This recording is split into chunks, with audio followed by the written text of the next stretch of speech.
Alright, so we're going to correct all the mistakes you could be making when you bench that could be potentially robbing you of gains and quite possibly getting you injured. So after you address these mistakes, you'll be well on your way to more strength, more size, and a bigger chest that you've been looking for. On bonus tips, we're going to also be discussing a few ways to overcome plateaus with some awesome training methods.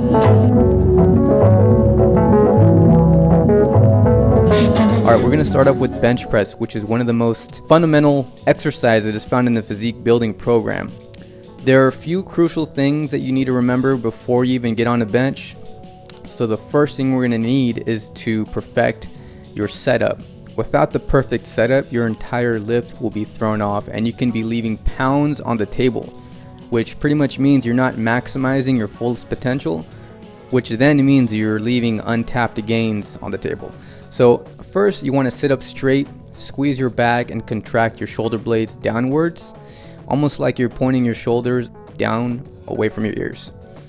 So then you're going to want to lay back and keep a nice healthy arch in your back, and you're going to want to be sure to have your feet totally flat on the ground and parallel to each other. So next, you're going to want to be using your feet as a driving force to create tension and pressure that'll be transferred into the weight itself so that you're going to get the most out of each rep that you do. All right.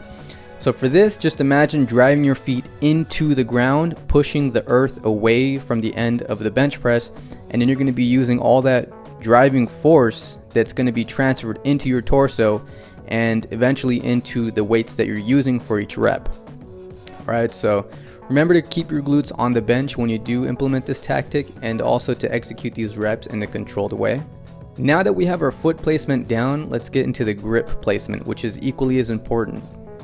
So grip the bar just slightly wider than shoulder width apart, and of course you're going to have to remember that this is going to vary from person to person, given everybody's limb lengths are all different.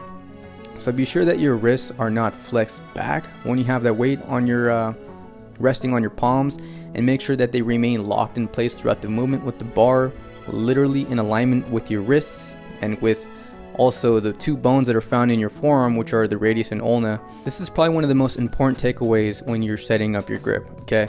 So you want to make sure that the bar is resting on the medius part of your palms and not resting on the upper part of your hands near where your calluses are. If the bar is resting where your calluses are, then all the force coming down from the actual weight that you're using from that bar will be putting a substantial amount of torque and force on just your wrists alone, and this is far from optimal. Alright, so moving on now. Before lifting the bar, be sure that your eyes are in direct alignment with the bar, and when you're ready to lift the bar up, you're going to grab that bar with your thumb over the bar. And if you want to do suicide grip, that's up to you, but I wouldn't recommend it unless you're a really seasoned athlete. But you're going to want to pretend like you're bending that bar, bend the hell out of that bar into an arch, and this helps activate your lats. And the better you are at activating your lats for this lift, the more proficient your bench press will be. So the next step you're going to want to do is you're going to want to inhale and brace your core. Tighten your glutes and prepare your feet for that driving force that I mentioned earlier, and lift the bar off the rack. So bring the bar forward and towards the center of your chest, keeping the elbows extended but not totally locked out. And the eccentric phase of this lift should be very controlled, keeping your elbows tucked in, and your arms should almost have like a 45-degree angle with your torso, not totally flared out. So like, you don't want to perform the bench press with your arms at 90 degrees. That can totally injure your shoulders, and it'll be a nasty, really bad impingements happening there. So you're going to want to correct that if you're doing that right now.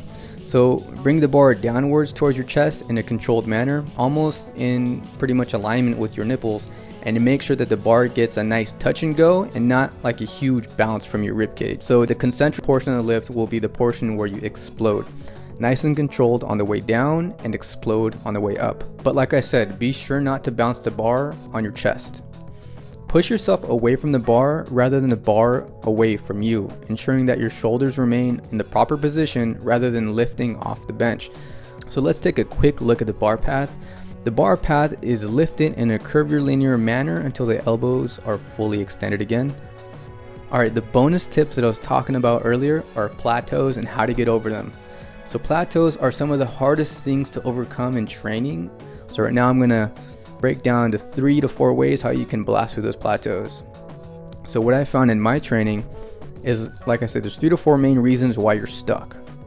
1, you're training too much and incurring too much training fatigue.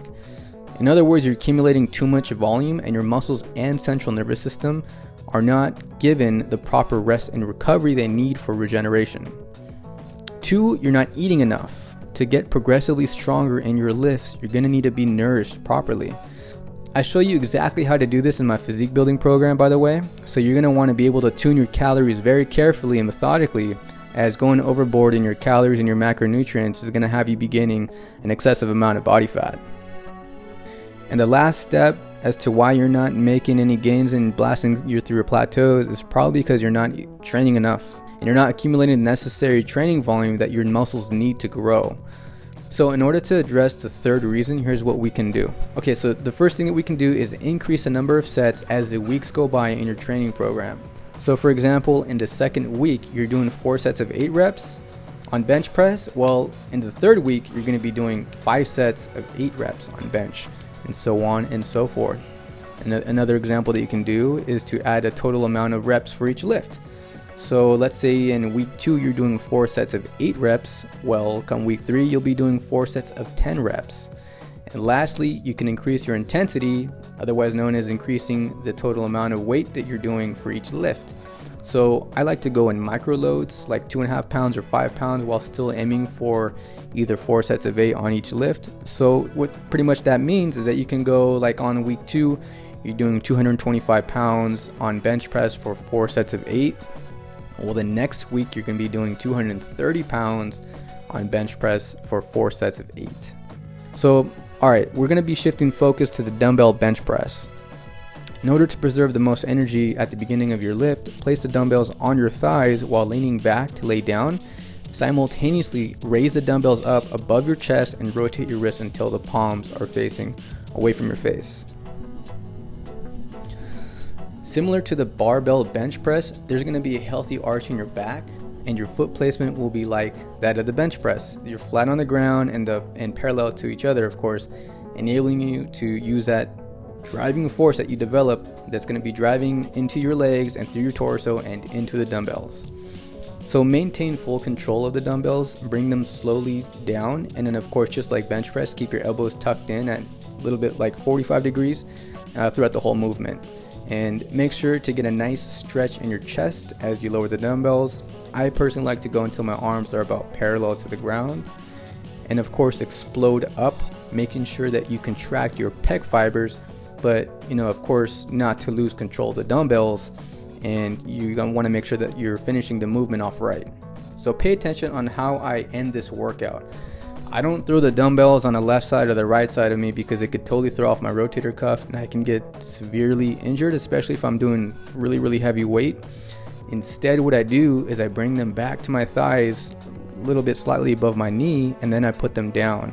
So you're gonna want to make sure that you're always keeping control of the weight. You're not swinging it or you're not dumping it to the side. So remember I mentioned those plateaus and how to get over them? So let's apply one of those training methods here to progressively get bigger and stronger. We'll be going up in weight, but keeping the sets and the reps the same. So for example, if week 1 and 2 dumbbell, I press about 70 pounds for about 4 sets of 8.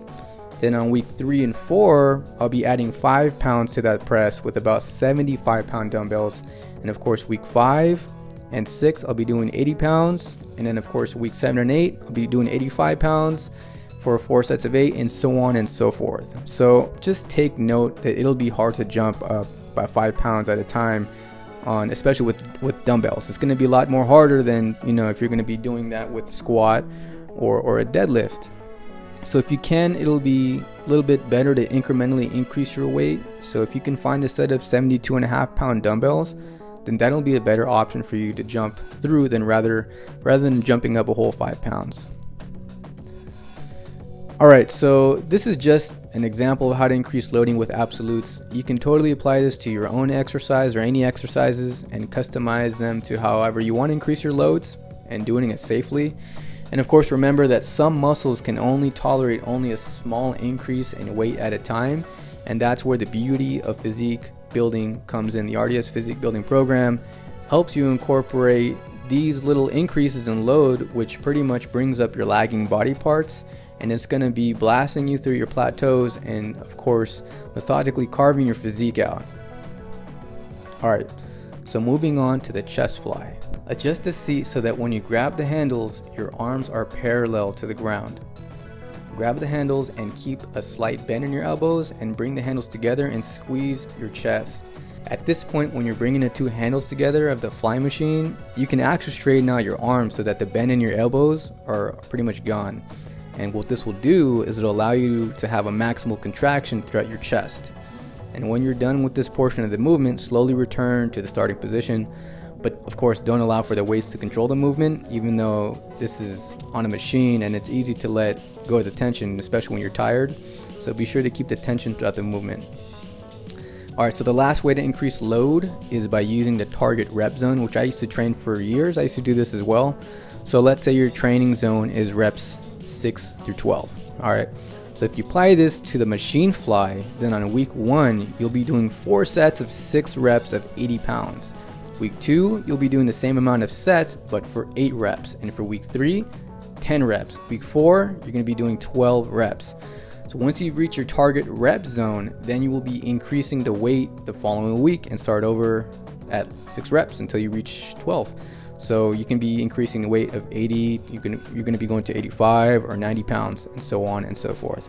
So remember to bench press properly. These are the key takeaway points you're going to want to remember. Step 1, you're going to want to keep a slight arch in your back. Keep both feet flat parallel to each other on the ground, planted, so that you can use them for driving force to generate all the way to your torso when you're pressing your feet into the ground, which will in turn, like I said, drive that generated force into your core, which will be transferred into your upper torso and into the weight that you're pressing. Align your eyes with the bar, step number 2, so that the bar is directly over your eyes. And in 3, you're going to want to bend that bar as if you're ready to snap it or shape it into an arch. And then you're going to want to make sure that the bar is resting on the medius part of your palms. Alright, next you're going to want to engage your lats, take a deep breath, engage your core, which means tighten and squeeze your core, tighten your glutes, and lift. Keep your elbows tucked in, of course, and bring the bar slowly down and explode up. This may sound like a big checklist here for just one exercise, but I promise you that once you have these things down, your bench will go up and your chest will grow. Alright, so that's about it for today. Don't forget to like this video and don't forget to subscribe to my channel. Also, check out these videos here. You can find them in the links in the description below. These videos are going to take your training to the next level, and it'll help you get the most out of every single rep and the most out of your physique. Alright, so I'll see you later.